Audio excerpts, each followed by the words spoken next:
भगवत गीता का अध्याय 9 परम गुह। श्री भगवान बोले, तुम दोष दृष्टि रहित भक्त के लिए इस परम गोपनीय विज्ञान सहित ज्ञान को पुनः भली भांति कहूँगा, जिसको जानकर तू दुख रूप संसार से मुक्त हो जाएगा। यह विज्ञान सहित ज्ञान सब विद्याओं का राजा, सब गोपनीयों का राजा, अति पवित्र, अति उत्तम, प्रत्यक्ष फल वाला, धर्मयुक्त, साधन करने में बड़ा सुगम और अविनाशी है। हे परंतप, इस उपयुक्त धर्म में श्रद्धा रहित पुरुष मुझको न प्राप्त होकर मृत्यु रूप संसार चक्र में भ्रमण करते रहते हैं। मुझ निराकार परमात्मा से यह सब जगत जल से बर्फ की सदृश परिपूर्ण है और सब भूत मेरे अंतर्गत संकल्प के आधार स्थित है, किंतु वास्तव में मैं उनमें स्थित नहीं हूँ। वे सब भूत मुझ में स्थित नहीं है, किंतु मेरे ईश्वरीय योग शक्ति को देख कि भूतों का धारण पोषण करने वाला और भूतों को उत्पन्न करने वाला ही भी मेरा आत्मा वास्तव में भूतों में स्थित नहीं है। जैसे आकाश में उत्पन्न सर्वत्र विचरने वाला महान वायु सदा आकाश में ही स्थित है, वैसे ही मेरे संकल्प द्वारा उत्पन्न होने से संपूर्ण भूत मुझ में स्थित है, ऐसा जान।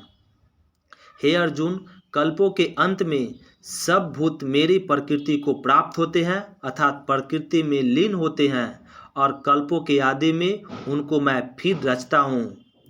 अपनी प्रकृति को अंगीकार करके स्वभाव के बल से परतंत्र हुए इस संपूर्ण भूत समुदाय को बार बार उनके कर्मों के अनुसार रचता हूँ। हे अर्जुन, उन कर्मों में आसक्ति रहित और उदासीन के सदृश स्थित मुझ परमात्मा को वे कर्म नहीं बांधते।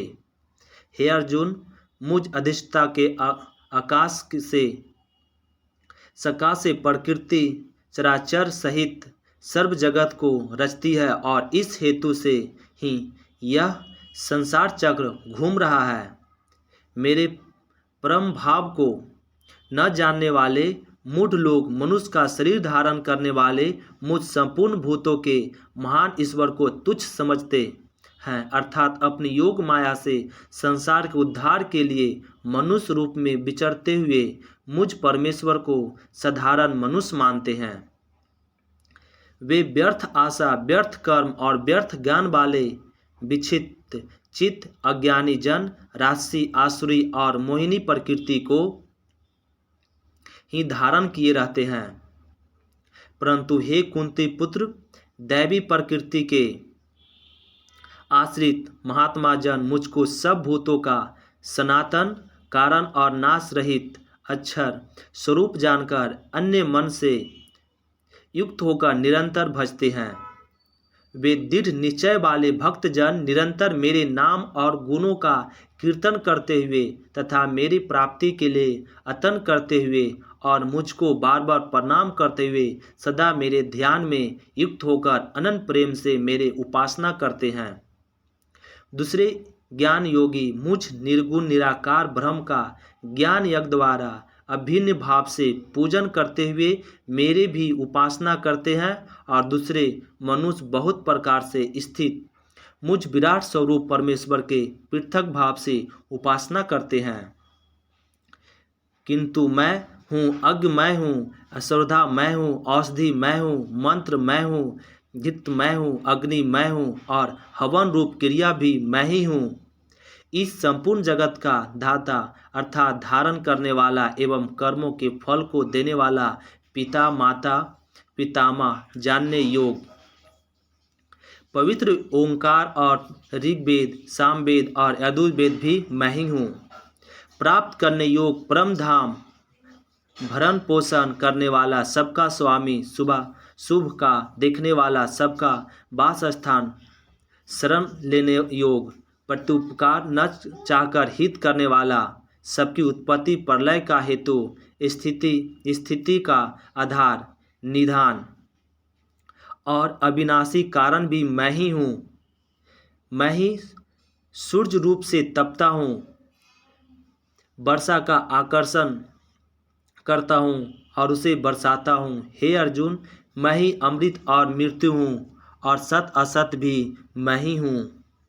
तीनों वेदों में विद्यमान किए हुए सकाम कर्मों को करने वाला, सोम रस को पीने वाले पाप रहित पुरुष, मुझको यज्ञों के द्वारा पूजन कर स्वर्ग की प्राप्ति चाहते हैं। वे पुरुष अपने पुण्यों के फल रूप स्वर्ग लोक को प्राप्त होकर स्वर्ग में दिव्य देवताओं के भोगों को वे उस विशाल स्वर्ग लोक को भोगकर पुण्य क्षीण होने पर मृत्यु लोक को प्राप्त होते हैं। इस प्रकार स्वर्ग के साधन रूप तीनों वेदों में कहे हुए सकाम कर्म का आश्रय लेने वाले और भोगों की कामना करने वाले पुरुष बार बार आवागमन को प्राप्त होते हैं, अर्थात पुरुष के पुण्य के प्रभाव से स्वर्ग में जाते हैं और पुण्य क्षीण होने पर मृत्यु लोक में आते हैं।